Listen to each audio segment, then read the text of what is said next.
வணக்கம்.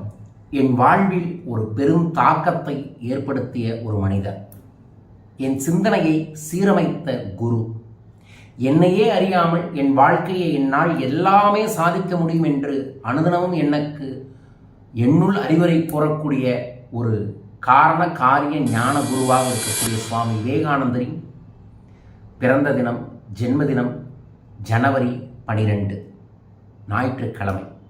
பொங்கல் வர்றதுக்கு முன்னாடி இந்த டே வரும்போது நான் ஒரு எனர்ஜெட்டிக்காக ஃபீல் பண்ணுவேன். நம்ம எப்போதுமே நம்ம வாழ்க்கையை ஒருங்கிணைக்கக்கூடிய ஏதோ ஒரு குருவோட தொடர்பில் இருக்கிறது ரொம்ப ரொம்ப முக்கியம். அப்படின்னா தெரிஞ்சும் தெரியாமலும் 6வது 7வது படிக்கும் போதில் இருந்தே விவேகானந்தரை மானசீக குருவாக வச்சுருந்தேன். நான் இருக்கக்கூடிய எல்லா இடங்களையுமே விவேகானந்தரோட புகைப்படத்தை சீக்கிரட்டாக வைப்பேன். அவரோட முழு சுயசரிதையும் படிச்சிருக்கேன்.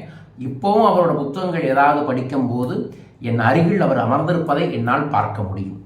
அவரின் மிக முக்கியமான கர்ம யோகம் என்கின்ற புத்தகம்தான் என் வாழ்க்கையை வழிநடத்துவதற்கும் வழிமுறைப்படுத்துவதற்கும் எனக்கு பெரிய சப்போர்ட்டாக இருந்துச்சு. நீங்களும் அந்த புத்தகம் வாங்கி படிங்க. ராமகிருஷ்ண மிஷனில் விட்டுருக்காங்க. சின்ன புத்தகம் தான், ஆனால் பெரிய அளவில் உங்களுக்கு ஒரு தாக்கத்தை ஏற்படுத்தி தரும். இந்த புது ஆண்டில் விவேகானந்தர் வாழ்வில் இருந்து அவர் சொன்ன வழிமுறையிலிருந்து உங்களுக்கு நான் ஒன்று சொல்கிறது, எக்காரணம் கொண்டும் எதை கண்டும் எதை பார்த்தும் ஒரு துளியும் கூட பயப்படாதே. அவ்வளவுதான். பயம் என்கின்ற ஒன்று அத்தனையும் காணாமல் போகைத்து விடும். ஆனால் தைரியம் என்ற ஒன்று அத்தனை விஷயத்திலையும் உங்களால் வெல்ல வைக்க முடியும். அந்த விஷயத்தை தான் நான் சொல்றேன். 2025 நம்ம செய்யக்கூடிய செயல்கள் மூலமாக சில தடைகள் வரும். அது நம்மளை அப்படின்னு வரலாம். அதெல்லாம் பார்க்காதீங்க. அதை தட்டி விட்டுட்டு லெஃப்டில் ஹேண்டில் பண்ணிட்டு போய்கிட்டே இருங்க. அப்படிங்கிறதான் விவேகானந்தர் சொல்லக்கூடிய ஒரு விஷயம். இதையை கடைபிடிங்க. புத்தகம் கர்மயோகம் படிங்க அப்படிங்கிறத சொல்லியிருக்கேன். 2வது, பயத்தை விட்டுருங்க. பயம் நம்மளை அழிச்சிடும் அப்படிங்கிறத 2.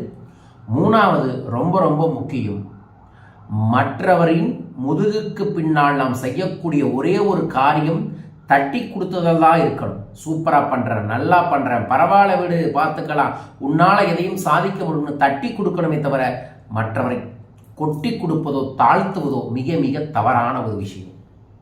இந்த 3 விஷயங்களை நான் என்னோட குருநாளில் உங்களுக்காக நான் இதை பதிவு செய்கிறேன். நீங்களும் இதை ஃபாலோ பண்ணுங்க. ஏன்னா நம்ம இந்த மாதிரியான தன்னம்பிக்கை விழிப்புணர்ச்சியை, கிழக்கின் ஞான ஒளியை தவறவிடுவது தவறு. இப்ப நம்ம ராமகிருஷ்ண மிஷன் உலகெங்கும் பார்க்கக்கூடிய அத்தனையையும் உருவாக்கியவர் விவேகானந்தா. குரு பக்தியின் உச்சம். எப்படி பக்தினா நம்ம ஆஞ்சநேயரை சொல்லுவோமோ, அதே மாதிரி இப்ப இருக்கக்கூடிய வாழ்க்கையில நமக்கு பக்தி, குரு பக்தி, குருவின் சொல் வெல்ல செய்யக்கூடிய ஒரு நபர் சுவாமி விவேகானந்தர் தான். விவேகானந்தர் செய்த அத்தனை காரியமும் குருவோட பேர்ல மட்டும்தான் செஞ்சாரு.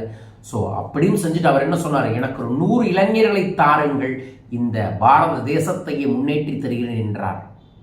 நானும் அவரோட பாதையில் நடக்கிறங்காட்டி தான் சொல்றேன். என்னை நோக்கி வருபவர்களுக்கு நான் ஒவ்வொரு நொடியும் தன்னம்பிக்கையை ஆன்மீக ரீதியாக, அறிவியல் ரீதியாக, ஆழ்மன ரீதியாக, வாழ்வியல் ரீதியாக கொடுத்துக்கிட்டே இருப்பேன். ஸோ நீங்களும் இதுபோல குருவை மதித்து செயல்படுத்துங்கள்.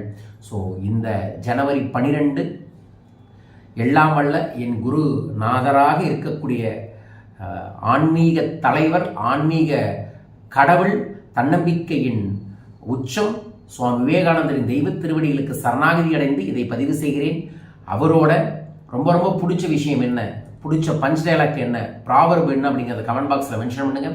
எனக்கு விவேகானந்தர் ஐயாவோட பிடிச்ச ப்ராவர்ப், ஆனந்தமாக செய்யும் எல்லா காரியமும் ஆனந்தத்தையே தரும்.